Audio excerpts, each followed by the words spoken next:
Distinguished guests, ladies and gentlemen, congratulations on the second edition of the AfriCaribbean Trade and Investment Forum.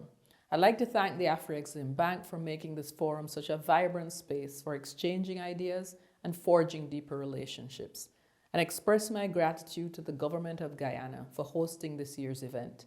I'd also like to thank CARICOM's Secretariat and the African Union, as well as the Government of Barbados, last year's active host, for their profound commitment to fostering greater African-Caribbean trade, and especially their respective leaders for their advocacy in support of this goal. These two regions have much in common, including a shared history, as I know personally given my own Jamaican background and Nigerian ancestry.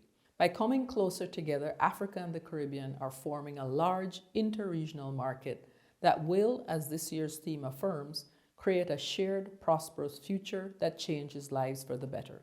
Since last year's active, we've already seen big increases in commercial cooperation.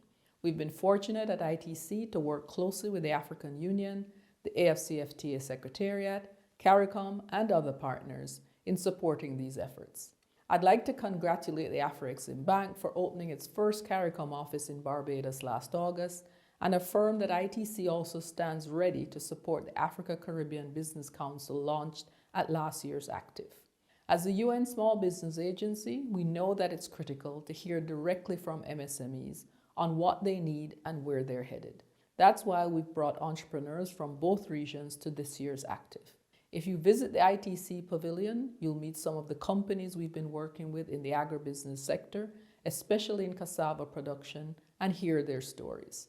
Our research confirms that while we're making strides in the right direction, we can achieve even greater benefits through more interregional cooperation. The export potential of the African-Caribbean trade stands at over $1 billion.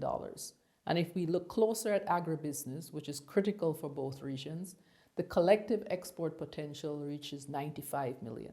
This cooperation is becoming more urgent every day as climate change, conflicts, and other crises put food systems and supply chains under strain.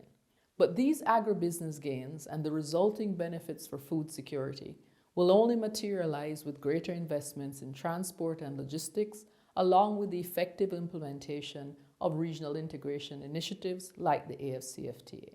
CARICOM's 25 by 25 initiative to slash the Caribbean region's food import bill by 1/4 by 2025 is another important step towards greater food security.